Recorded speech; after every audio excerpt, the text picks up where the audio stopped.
In this segment, we look at the concepts of information overload and multitasking. There has been no shortage of media coverage or books written on this topic, and the debate about whether the net generation is better at multitasking as a result of growing up with digital technologies is ongoing. How much information is too much? How much information can the average person process in the course of a day? The term and concept of information overload precede the internet. The term is used in at least two different ways, and we should differentiate whether we are talking about the topic from an information sciences perspective or a psychological perspective before we begin. In psychology, information overload relates to an overabundance of incoming information into the senses. The term sensory overload was used as early as the 1950s in psychology literature. Sensory overload was thought to cause disorientation and lack of responsiveness.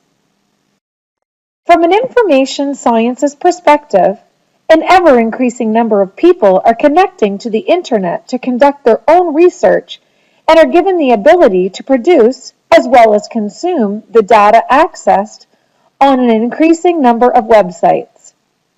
More and more people are self-publishing and contributing ideas and information on the web.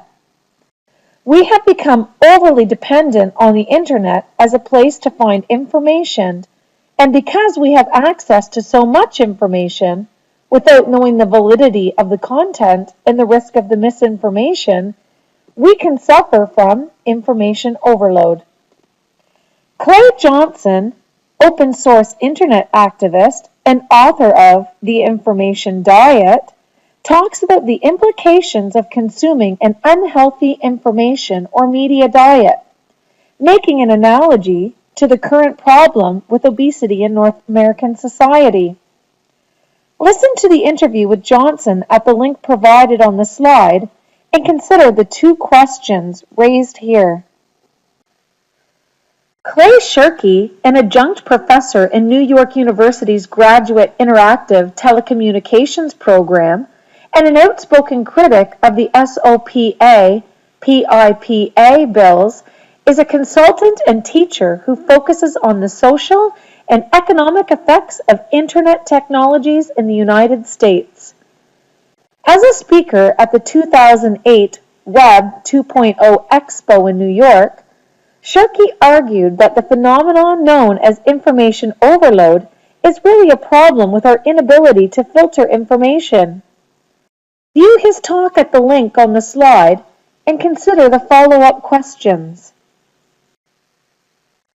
In her 2006 article for Time magazine, Claudia Wallace looks at the pros and cons of adolescents being wired all the time. She introduces some neuroscientific evidence that suggests that rather than processing many things simultaneously, adolescents' brains are actually better at toggling amounts of tasks very rapidly because they are accustomed to doing so. Because many adolescents have developed a mental habit of dividing their attention into many small slices, there are significant implications for the way they learn, reason, socialize, do creative work, and understand the world. In addition to the Wallace article, read one of the other articles noted on the slide.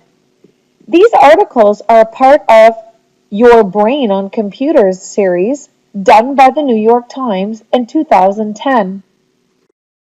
Write a short synopsis of the article using the retell, relate, reflect model. Briefly summarize the content of the article, make some connections between the article and your own experiences or other texts, and then reflect on the article by considering how it has influenced your thinking, whether you agree with the author or not, and what questions you still have on the topic. Additional articles in the series can be found at the link on the slide.